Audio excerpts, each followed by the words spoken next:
Ciao Fabri, welcome back in Ciao guys. today's episode. As always, you can follow us in the new YouTube channel with Men in Blazers.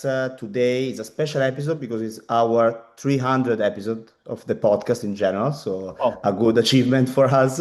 But also we talk about a big topic because Carlo Ancelotti future has been at the center of a lot of talks in the last weeks.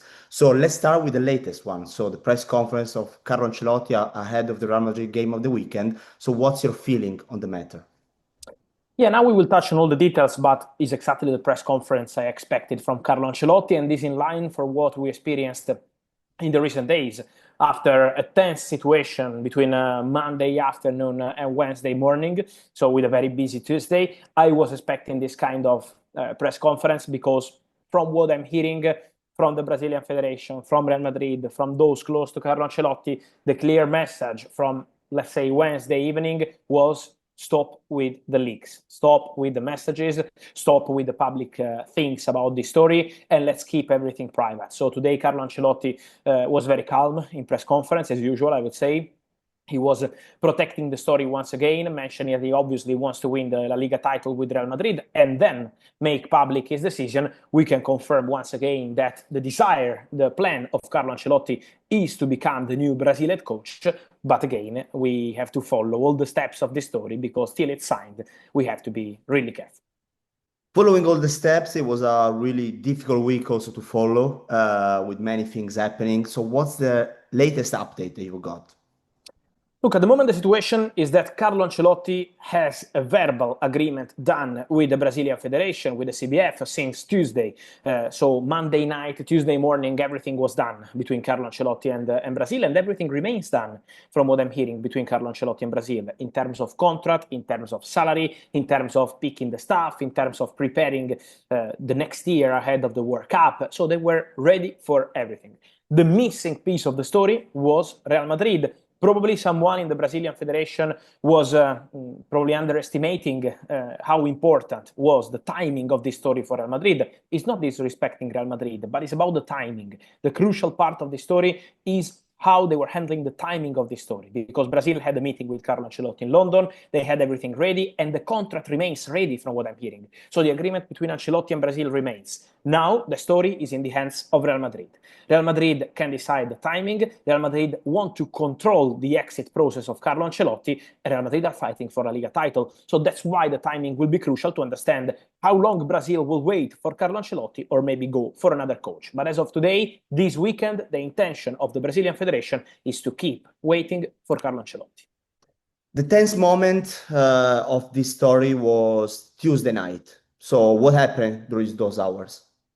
Yeah, it was quite tense, really tense on Tuesday night. We also had some stories from Brazil saying, and also from Spain, from everywhere, basically saying that the deal was off. What I was saying is that the deal was on the verge of collapsing, but was never really off because someone in the Brazilian Federation wanted to wait till the end. So it was a very tense Tuesday night with very difficult moments against because of Real Madrid. But it's not a fault of Real Madrid. It's just that Real Madrid, and I understand their position to be fair, wanted to be respected in the story. Okay, Carlo Ancelotti speaking to Brazil. Okay, Ancelotti and Brazil want to start in June. Okay, they are preparing everything, but there is also Real Madrid. Carlo Ancelotti is the coach of Real Madrid, is a legend of Real Madrid, and so Real Madrid wanted to control the exit of their coach. So that's what made Real Madrid nervous on Tuesday night. But it was not a problem between Ancelotti and Real Madrid. There was never a fight between Ancelotti and the club. It was more with Real Madrid wanting some respect on the time schedule of this story from the Brazilian Federation. So it was a really difficult moment. Then don't forget also what happened 2 years ago, because 2 years ago, Carlo Ancelotti was almost the new coach of Brazil. It was all agreed, all done. Even the president, who is the same now, Ednaldo, was announcing in public how Ancelotti was going to be the new coach, and then everything collapsed. So imagine how sensitive is this topic for Brazil in one of the worst moments of their history, after a terrible game against Argentina a few months ago. Also, after a really complicated moment for their superstars with the Seleção. So it's a really bad moment for Brazil. They lost Ancelotti 2 years ago. Imagine losing Ancelotti again now. So that Tuesday night was really tense, but then the day after, they started to discuss, to keep protecting the information, and now Brazil are waiting. Can you share some of the details on how advanced and how is advanced the deal between Ancelotti and the Brazilian Federation? Well, it's important to clarify this detail because my understanding is that despite all the reports, all the stories we had in the recent days, there is no problem between Carlo Ancelotti and Florentino Perez. So it was never a problem, never an issue between the president and the coach. The relationship between Florentino and Carlo remains excellent, remains very good since day one. And even after the Arsenal game, which was a very difficult game, difficult moment for Real Madrid, Florentino was showing full support to Carlo Ancelotti in personal meetings and even after the game. So it's always been a great relationship, and this is not going to change. My understanding is that Carlo and Florentino are also in excellent relationship to prepare the moment of the farewell in a special way. It's going to be all great between Carlo and Real Madrid. I'm sure about that. Then, obviously, the story was about Florentino and Brazil, Real Madrid and Brazil, but was not a problem between Ancelotti and Florentino. So it's important to mention this point because, trust me, in these years, Ancelotti and Florentino always shared a great relationship. To make it clear for the Real Madrid fans that are watching, is it over between Ancelotti and Real Madrid?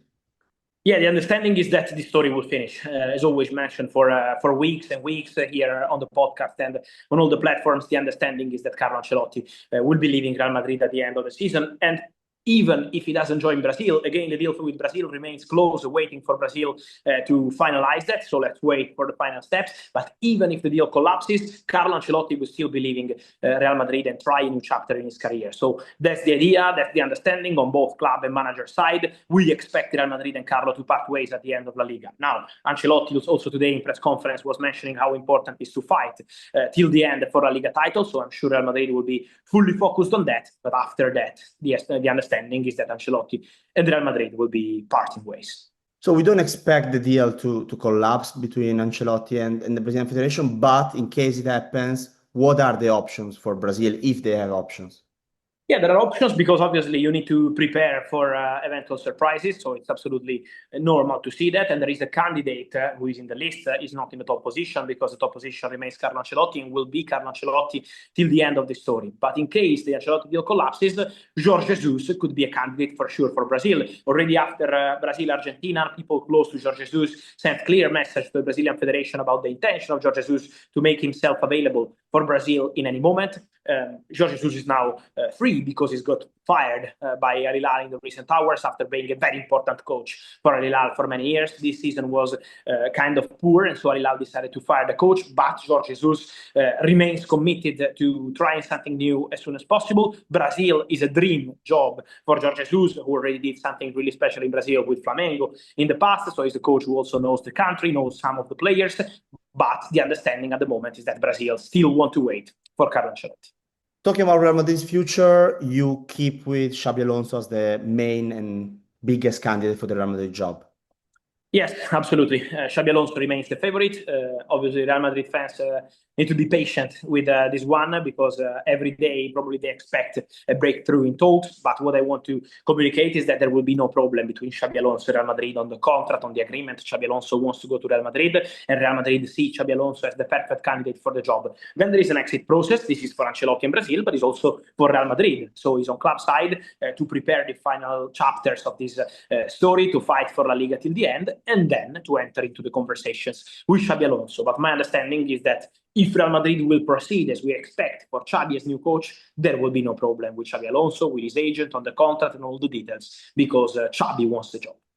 One question we got from our listener is about Pep Guardiola. Was he ever close to consider joining Brazil and also to leave Man City last year?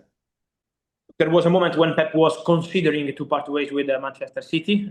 We know that it was at the beginning of last season, a moment where Pep Guardiola was open to this possibility, but then he decided to stay, decided to sign a new contract. So it was a strong decision by Pep Guardiola made in the final months of 2024. But in terms of the question we are receiving from our listeners, my understanding is that with Brazil, despite all the rumors we had, Pep was never really close. The real opportunity for him was the English national team. Pep was a strong candidate for the English national team. Then they decided to proceed with Thomas Tuchel because they couldn't wait for Pep Guardiola to decide. And then Pep decided to stay at Manchester City. But Pep Guardiola was a strong candidate for England. For Brazil, was never something really concrete. And now for Brazil, there is Carlo Ancelotti still as the main candidate for the job. Thank you, Fabrik. Talk to you soon. Thank you. Ciao, guys.